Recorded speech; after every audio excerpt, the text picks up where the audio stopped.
Você já acordou com o corpo cansado, mesmo depois de horas de sono? Já se olhou no espelho e sentiu como se uma sombra cobrisse não só o seu rosto, mas também sua alma? Já tentou sorrir para não preocupar ninguém, mesmo quando tudo dentro de você estava desmoronando? Talvez você esteja enfrentando algo mais profundo do que um simples desânimo. Talvez seja uma exaustão emocional, um abatimento interior que nem você consegue explicar direito. Uma tristeza sem causa visível. Uma sensação de que a vida perdeu o brilho, de que a fé está distante e de que Deus parece calado. Essa realidade pode atingir até mesmo os servos mais fiéis, os cristãos mais devotos, aqueles que verdadeiramente amam a Deus. Vivemos dias em que a aparência tem mais espaço do que o que se passa no coração. Em meio a tantos compromissos, redes sociais e cobranças internas, é fácil parecer inteiro por fora e estar despedaçado por dentro. A igreja, às vezes, por falta de compreensão ou por zelo equivocado, deixa de reconhecer que um cristão fiel pode sim estar passando por um abatimento profundo. Muitos que servem ao Senhor se culpam por estarem se sentindo assim. Pensam, se eu tivesse mais fé, não me sentiria desse jeito. Mas a verdade é que a fé não nos isenta das tempestades da alma. Ela apenas nos sustenta enquanto passamos por elas. Como disse Billy Graham, a Bíblia nunca diz que os cristãos não enfrentarão problemas. Diz que Deus estará conosco em meio a eles. A própria Bíblia mostra homens e mulheres de Deus passando por períodos escuros. Davi, o homem segundo o coração de Deus, escreveu em profunda aflição: Até quando, Senhor, te esquecerás de mim para sempre? Até quando esconderás de mim o teu rosto? Salmos capítulo 13, versículo 1. Ele não camuflou sua dor. Ele não tentou parecer inabalável. Ele abriu o coração com honestidade. E isso é fé. Não é negar o sofrimento, mas escolher confiar mesmo com lágrimas nos olhos. Elias, depois de um grande triunfo sobre os profetas de Baal, foi tomado pelo esgotamento.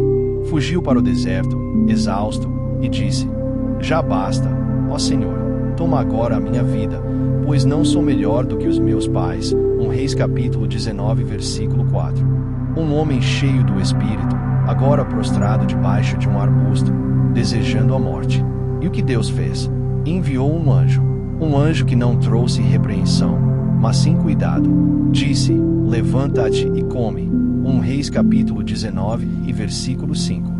Deus deu pão, água e descanso. Não exigiu explicações. Às vezes, o que nossa alma mais precisa não é de uma nova palavra, mas de repouso, alimento e acolhimento. Deus cuida do nosso corpo e da nossa mente. Ele entende quando estamos exaustos e nos restaura com ternura. E temos o exemplo de Jesus. O próprio Filho de Deus sentiu angústia tão intensa que suou sangue. Ele disse: A minha alma está profundamente triste até a morte. Mateus capítulo 26, versículo 38. O Salvador compreende o peso da alma oprimida. Ele conheceu a agonia. Ele sabe o que é sentir-se esmagado pela tristeza. E isso nos ensina algo precioso. O sofrimento emocional não é sinal de ausência de fé, mas parte da condição humana. E justamente ali, no ponto mais frágil, Deus nos visita com sua presença amorosa. Muitos cristãos se sentem envergonhados quando perdem o ânimo, quando a fé parece pequena, quando a oração se torna difícil. Mas mesmo quando as palavras faltam, Deus escuta. Romanos capítulo 8, versículo 26 nos lembra: Também o Espírito, semelhantemente, nos assiste em nossa fraqueza, porque não sabemos orar como convém, mas o mesmo Espírito intercede por nós sobremaneira, com gemidos inexprimíveis. Até quando tudo o que conseguimos fazer é chorar, o Espírito Santo está traduzindo nossas lágrimas em intercessão diante do Pai. Há momentos em que o louvor parece distante, a Bíblia não toca como antes e a alma está seca. Nessas horas, o que nos sustenta é a verdade que permanece. Deus não muda. Mesmo quando não o sentimos, Ele está ao nosso lado. Mesmo quando não conseguimos enxergar, Ele continua trabalhando. Salmos capítulo 34, versículo 18 afirma: Perto está o Senhor dos que têm o coração quebrantado e salva-os de espírito oprimido. Ele está perto de quem está em pedaços. Ele não se afasta dos que estão fracos. Ele se aproxima ainda mais. Nem sempre os sinais do abatimento são visíveis. O mundo não vê a batalha que se trava na mente, o esforço para levantar da cama, o peso de sorrir quando não há vontade. Mas Deus vê. Ele conhece as profundezas da alma. Ele compreende até os silêncios mais longos. Salmos capítulo 139, versículo 2 declara: Tu conheces o meu assentar e o meu levantar. De longe entendes o meu pensamento. Você não precisa encontrar as palavras certas. Deus já entende seu coração. Alguns evitam procurar ajuda profissional, com medo de parecerem fracos espiritualmente. Mas isso não é fraqueza, é sabedoria. Lucas era médico e foi usado por Deus para registrar o Evangelho. Isso nos mostra que fé e tratamento podem andar juntos. Oração e terapia não se anulam. Tiago capítulo 1, versículo 5 nos encoraja. Se algum de vós tem falta de sabedoria, peça a Deus, que a todos dá liberalmente. Buscar ajuda é um ato de responsabilidade e fé. É abrir espaço para que Deus use todos os recursos disponíveis para curar. Deus não exige perfeição emocional. Ele sabe do que somos feitos. Salmos capítulo 103, versículo 14 declara: Pois Ele conhece a nossa estrutura. Lembra-se de que somos pó. Ele conhece nossos limites, nossas falhas, nossa instabilidade emocional. E mesmo assim, Ele nos ama com intensidade constante. Ele permanece fiel, mesmo quando vacilamos. Jesus nos fez um convite claro: Vinde a mim, todos os que estáis cansados e sobrecarregados, e eu vos aliviarei. Mateus capítulo 11, versículo 28. Ele não disse: Venham os fortes, os firmes, os felizes. Ele disse: Venham os cansados. Venham os que não aguentam mais. Venham os que precisam de alívio. Isso é graça. Isso é amor. Isso é Deus dizendo: Você não precisa se esconder de mim quando está fraco. É justamente nesse estado que quero te acolher. Lázaro já estava morto há 4 dias quando Jesus chegou. Todos pensaram que era tarde demais.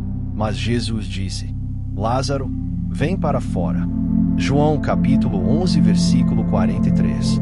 Talvez você sinta que está vivendo esse 4º dia, quando tudo parece encerrado, quando até a fé foi sepultada. Mas Jesus ainda chama. Ele ainda traz vida ao que está sem esperança. Ainda existe propósito, mesmo quando tudo ao redor parece sem sentido. Se você ainda está aqui, é porque Deus ainda não terminou. Billy Graham afirmou: o sofrimento pode ser a ferramenta que Deus usa para nos moldar.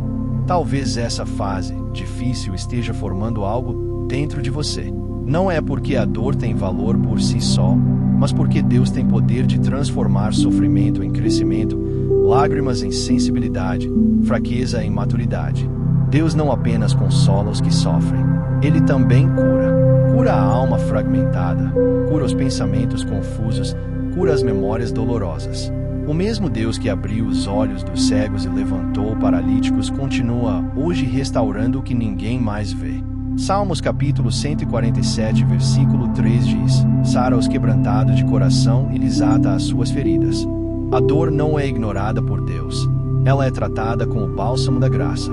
Ele conhece as feridas mais profundas e toca nelas com a ternura de um pai que não tem pressa, mas tem poder. Às vezes, esperamos uma cura instantânea, mas Deus trabalha em processo. Ele não apenas remove a dor, mas ensina a andar novamente, a respirar diferente, a viver com propósito. Jeremias capítulo 30, versículo 17 traz uma promessa: Porque restaurarei a tua saúde e sararei as tuas chagas, diz o Senhor. Há feridas que a medicina não alcança, mas o Espírito Santo penetra onde nenhum remédio toca. Ele sara a vergonha, dissolve o medo, reconstrói a identidade. Isaías capítulo 61, versículo 1 declara: O Espírito do Senhor, Deus está sobre mim. Enviou-me a curar os quebrantados de coração. Esse foi o ministério de Jesus, curar. E Ele continua fazendo isso hoje. Cada vez que você entrega sua dor a Ele, cada vez que abre o coração, mesmo que ferido, você está se colocando diante do médico das almas. E Ele não desperdiça nenhuma lágrima. Nenhuma dor é invisível para os olhos dele. Quando Ele cura, Ele não apenas alivia, Ele transforma. Aquilo que hoje parece uma marca de derrota pode, pela graça, se tornar testemunho de restauração. Se hoje tudo o que você consegue dizer, Jesus, me ajuda, isso já é fé. Em Marcos capítulo 10, versículo 47, Bartimeu clamou: Jesus, filho de Davi, tem misericórdia de mim. E mesmo em meio à multidão, Jesus ouviu. Ele sempre ouve. Ele nunca ignora um coração que o busca, mesmo entre suspiros. Não se compare a outros. Cada jornada é única. Deus conhece o seu ritmo. Ele sabe como lidar com você. Hebreus capítulo 4, versículo 16 diz: Cheguemo-nos, pois, com confiança ao trono da graça, para que possamos alcançar misericórdia e achar graça, a fim de sermos ajudados em tempo oportuno. Esse tempo oportuno pode ser hoje, pode ser agora. Enquanto você escuta essa mensagem, Deus está trabalhando no invisível. Dê um passo, apenas um. Talvez seja abrir a Bíblia, talvez seja orar mesmo sem vontade, talvez seja enviar uma mensagem para alguém pedindo ajuda. Isso já é um ato de fé. Como disse Billy Graham, a escuridão não apaga a presença de Deus, apenas a nossa percepção dela. Mesmo que você não sinta nada, Ele está aqui. A mão dele ainda está estendida. Agora, se puder, feche os olhos e ore comigo. Senhor Deus, eu me achego a Ti com tudo o que sou, inclusive com o que não entendo em mim mesmo. Carrego um cansaço que palavras não explicam, uma angústia que me esgota por dentro. Mas o Senhor conhece cada detalhe do meu coração. Mesmo quando não consigo falar, Tu escutas. Mesmo quando não tenho forças, Tu permaneces.